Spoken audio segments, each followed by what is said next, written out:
সজীব ওয়াজেদ, বয়স 53 years old.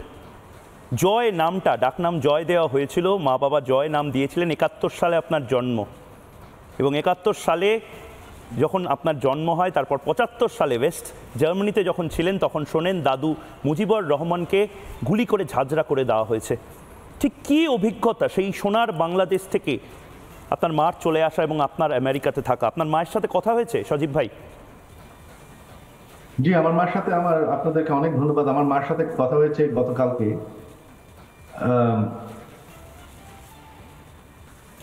কেমন আছেন আপনার মা? স্ট্রেসে আছেন?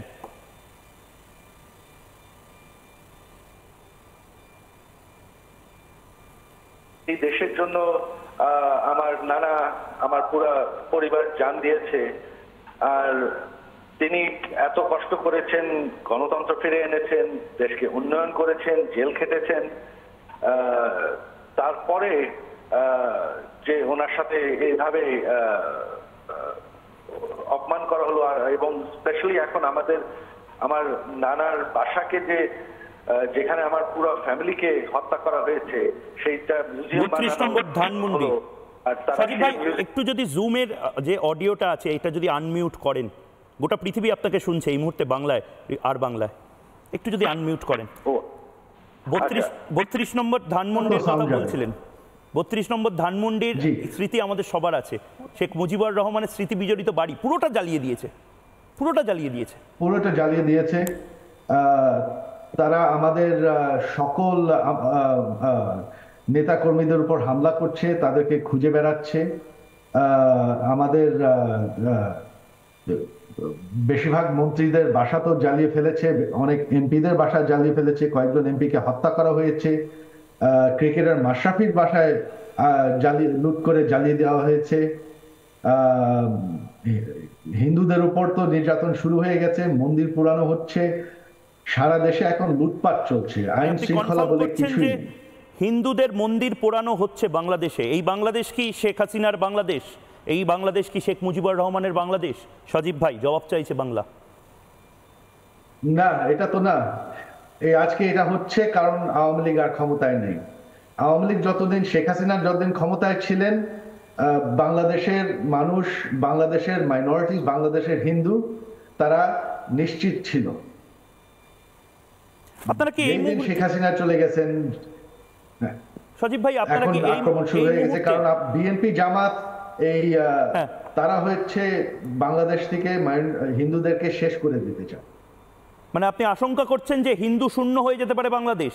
8% হিন্দু পপুলেশন পড়ে রয়েছে, শূন্য হয়ে যেতে পারে, এটা আপনি বলছেন ওয়ার্ল্ড টেলিভিশনে? যদি বিএনপি জামাত ফের ক্ষমতায় আসে, সেটা তো হবেই। তারা তো যখন গতবার ক্ষমতায় ছিল তারা চেষ্টা করেছিল। শেখ হাসিনা এই মুহূর্তে কোন দেশে যাবেন? ভারতে আছেন, কিন্তু কোন দেশে আপনার মা আলটিমেটলি যাবেন, থাকবেন? সেটা কোনো সিদ্ধান্ত নেওয়া হয় নাই। বর্তমান তিনি দিল্লিতে আছেন, আমার বোন দিল্লিতে থাকেন, তো তিনি ওখানে থাকবেন কিছুদিন। কোথায় আলটিমেটলি থাকবেন সেটা কোনো সিদ্ধান্ত নেওয়া হয় নাই। আপনারা বাংলাদেশে আর ফিরবেন না? আপনাদের ধানমন্ডির বাড়ি, ঢাকা, এখন বাংলাদেশে আমরা কিভাবে ফিরবো? আমাদের বাড়ি তো পুড়িয়ে ফেলেছে,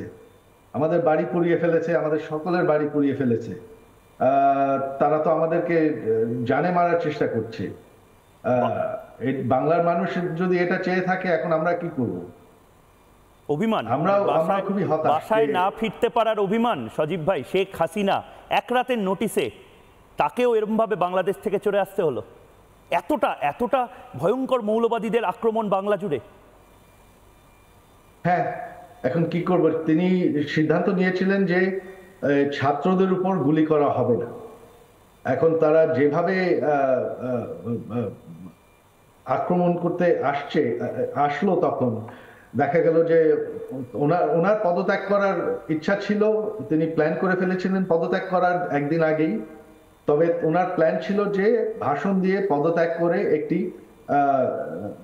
কনস্টিটিউশনাল ভাবে যাতে একটা শৃঙ্খল ট্রান্সফার অফ পাওয়ার হয়, সেটা ছিল ওনার প্ল্যান।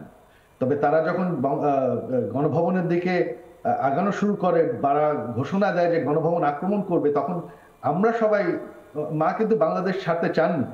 আমরা পরিবারে আমরা তাকে দাবি করেছি যে না, তোমার বাংলাদেশ থেকে বেড়ে যেতেই হবে, কারণ এরা তোমাকে হত্যা করবে। মানে আপনার নানার মতন শেখ মুজিবুর রহমান, দাদুর মতন আপনার মাকেও হত্যা করা হতে পারে, এটা আশঙ্কা করেই শেখ হাসিনাকে আপনারা নিয়ে চলে যেতে বলেন? জি, আমরা ওনাকে কনভিন্স করি, ওনাকে আমরা বুঝাই। 45 মিনিট নাকি সময় দেওয়া হয়েছিল। কারা আসলে বিশ্বাসঘাতকতা করলো আপনার মায়ের সাথে? এটা বিশ্বাসঘাতক আসলে করেন, এই সিচুয়েশনটা উস্কানো হয়েছে এই ছাত্রদের, ওই যে এটা ঘটনাটি কোটা আন্দোলন যখন আমরা প্রথমে ঘোষণা দিলাম যে না, আমরা দাবি মেনে নিচ্ছি, কোটা আমরা কমিয়ে ফেলবো, ওই আদালতের রায় সরকার অ্যাপিল করছে সুপ্রিম কোর্টে। তো সেদিন রাত্রে 15 জুলাই রাত্রে ঢাকা বিশ্ববিদ্যালয় একটি গ্রুপ মার্চ করে তারা ইয়া দেওয়া শুরু করলো যে আমরা রাজাকার, আমরা রাজাকার। এটা কারা করেছে ঠিক কেউ জানে না। ঠিক আপনারা কি সন্দেহ করছেন আমেরিকান, আমি সোজাসুজি জিজ্ঞেস করছি, আমেরিকান ডিপ স্টেট বা পাকিস্তান বা চায়না কোনো বিদেশি শক্তির হাত থাকতে পারে বলে আপনার মনে হচ্ছে? হ্যাঁ, আমার অবশ্যই মনে হয় আছে, তবে চায়না এর সাথে জড়িত না। চায়না কোনোদিন আমাদের ইন্টারনাল অ্যাফেয়ার্সে হাত দেয়নি, শুধুমাত্র পাকিস্তান আর মার্কিন যুক্তরাষ্ট্র দিয়েছে। চায়না কেন শেখ হাসিনার এত বিরুদ্ধে চলে গেল? চায়না এমন একটা ষড়যন্ত্র করলো যে গোটা দেশের থেকে আপনাদের ক্ষমতা হাত থেকে বেরিয়ে গেল, কেন? কারণটা কি আপনার কি মনে হয়? না, চায়না এই ষড়যন্ত্র করে নাই, চায়না এর সাথে জড়িত না, সেটা আমি নিশ্চিত। আমেরিকা যুক্ত? বলতে পারি না, হতে পারে। আমাকে একটা কথা বলুন জয় ভাই, সজীব ভাই, এই যে আপনাদের চলে যাওয়াটা এবং তার পাশাপাশি জামাত এবং বিএনপির যেভাবে হিংস্র নখ দাঁত বেরিয়ে পড়ছে, বাংলাদেশের উন্নতির জন্য এটা কতটা ভয়ঙ্কর? আমরা দেখছিলাম চোখের সামনে ভারতীয় হয়ে বাংলাদেশ জিডিপিতে এগোচ্ছে, বাংলাদেশ উন্নয়ন করছে, বাংলাদেশের চাকরি আসছে, ট্রেন লাইন হচ্ছে। ভারতের বন্ধুত্ব আসলে কি বাংলাদেশের জন্য ভালো না খারাপ? না, ভারতের বন্ধুত্ব তো অবশ্যই ভালো, তবে উন্নয়ন হচ্ছিল শুধুমাত্র শেখ হাসিনার জন্য, ওনার পরিশ্রমের জন্য, ওনার সরকারের জন্য। এটা বাংলাদেশের 75-এর পর থেকে একটি মাত্র সময় 15 বছর, যেটাকে কিন্তু বাংলার মানুষ মনে রাখবে as the golden period of Bangladesh.